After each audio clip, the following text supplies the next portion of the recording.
മറ്റുള്ള താരപുത്രന്മാരിൽ നിന്ന് ഏറെ വ്യത്യസ്തനാണ് പ്രണവ് മോഹൻലാൽ. അതുകൊണ്ട് തന്നെ അദ്ദേഹത്തിന് ഇന്ന് ലക്ഷക്കണക്കിന് ആരാധകരുമുണ്ട്.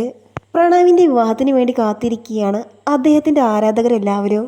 ഇപ്പോഴിതാ പ്രണവിൻ്റെ പ്രണയിനിയെക്കുറിച്ച് തുറന്നു പറഞ്ഞുകൊണ്ട് എത്തിയിരിക്കുകയാണ് സിനിമാ സംവിധായകൻ ആലപ്പി അഷ്റഫ്. അദ്ദേഹത്തിൻ്റെ വാക്കുകൾ ഇങ്ങനെയായിരുന്നു: ഓസ്ട്രേലിയയിലെ ലൈഫും ഊട്ടിയിലെ ബോർഡിങ്ങുമെല്ലാം പ്രണവിനെ വല്ലാതെ സ്വാധീനിച്ചു എന്നും അത്തരമൊരു യാത്രയിലാണ് പ്രണവ് തൻ്റെ പ്രണയിനിയെ കണ്ടെത്തിയതെന്ന് അദ്ദേഹം പറഞ്ഞത്.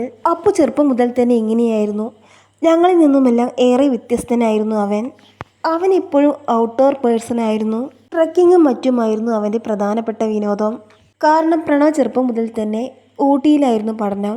അവിടെയുള്ള കുട്ടികൾക്കെല്ലാം പ്രധാന വിനോദം ട്രെക്കിംഗ് ആയിരുന്നു. 17 വയസ്സുള്ളപ്പോഴാണ് ഡൽഹിയിലേക്ക് ഹിമാലയത്തിലേക്ക് യാത്ര പോകണമെന്ന് അവൻ ഞങ്ങളോട് പറഞ്ഞത്.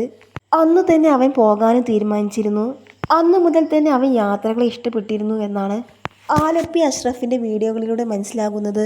അതുപോലെ തന്നെ പ്രണവ് പ്രണയത്തിലാണെന്നും ഉടനെ തന്നെ വിവാഹമുണ്ടാകുമെന്ന് സോഷ്യൽ മീഡിയയിലൂടെ പുറത്തു വന്നിരുന്നു. മലയാളികൾക്ക് എല്ലാവർക്കും ഏറെ പ്രിയപ്പെട്ട താരപുത്രനാണ് മോഹൻലാലിൻ്റെ സുചിത്രയുടെയും മകനായ പ്രണവ് മോഹൻലാൽ.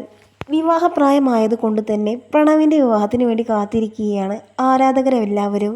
പ്രണവ് എന്തുകൊണ്ട് ഇതുവരെ വിവാഹിതനായില്ല, അദ്ദേഹം പ്രണയത്തിലാണോ എന്നൊക്കെ ചോദിച്ചുകൊണ്ട് നിരവധി പേരെത്തിയിരുന്നു. അതിനിടയിലാണ് ഇത്തരമൊരു വാർത്ത വന്നത്. പ്രണവ് പ്രണയത്തിലാണെന്ന തരത്തിലുള്ള വാർത്തകൾ സോഷ്യൽ മീഡിയയിലൂടെ വരുന്നുണ്ട്. ഏറെക്കുറെ അതെല്ലാം സത്യമാണെന്നാണ് ആരാധകരിൽ പലരും പറയുന്നത്. മലയാളികൾക്ക് എല്ലാവർക്കും ഏറെ പ്രിയപ്പെട്ട താരപുത്രനായതുകൊണ്ട് തന്നെ അദ്ദേഹത്തിൻ്റെ പ്രണയ വാർത്ത സോഷ്യൽ മീഡിയയിൽ വൈറലാകാറുണ്ട്. പ്രണവിൻ്റെ കുട്ടിക്കാലം മുതൽക്കേയുള്ള സുഹൃത്തും നടിയുമായ കല്യാണി പ്രിയദർശനുമായി പ്രണവിന് പ്രണയമുണ്ടെന്ന തരത്തിലുള്ള വാർത്തകളും ഇടയ്ക്ക് വന്നിരുന്നു. എന്നാൽ ഇരുവരും തമ്മിൽ അങ്ങനെയൊരു ബന്ധമില്ല എന്നും രണ്ടുപേരും വ്യത്യസ്ത ചിന്താഗതിയുള്ളവരാണെന്നും അങ്ങനെ ഒരിക്കലും സംഭവിക്കില്ല എന്ന് ഇരുവരുടെയും മാതാപിതാക്കൾ പറഞ്ഞിരുന്നു.